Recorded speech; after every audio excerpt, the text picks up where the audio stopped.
Kepergian Stevie Agnesia pada tanggal 21 Maret tahun 2024 lalu kini masih meninggalkan duka mendalam bagi keluarga dan orang terdekat.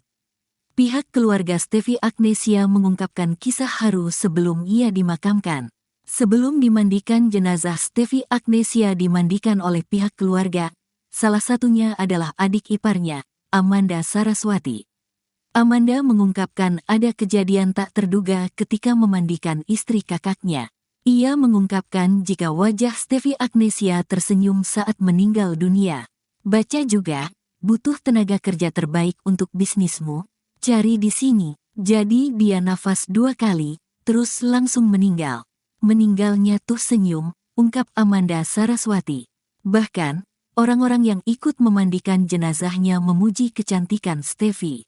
Sampai terakhir dimandikan di sini semua pada bilang, dia senyum cantik banget, bening banget, ia melanjutkan. Selain itu, pihak keluarga juga mengungkapkan keinginan terakhir Stevie Agnesia sebelum meninggal. Saat kondisi memburuk, Stevie meminta pada kerabatnya untuk memasangkannya hijab.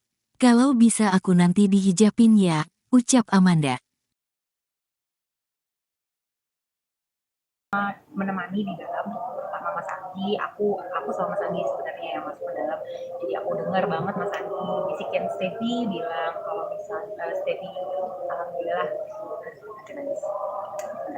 alhamdulillah Stevie sudah menjadi istri yang baik, ibu yang baik, sudah menjadi muslimah yang solehah, alhamdulillah sudah mualaf. Jadi Mas Andi bilang kalau memang Stevie mau pergi, kalau pergi nanti Cila, JJ, Jojo, kita semua di sini juga. Lama setelah itu kita semua ada mama papa dari aku, ada mamanya Tevi juga, ada kakak-kakaknya, semua kumpul 36 setelah mama semua pada ngomong sama Stevie, itu Stevie masih merespon, masih sempat keluar air mata sedikit. Habis itu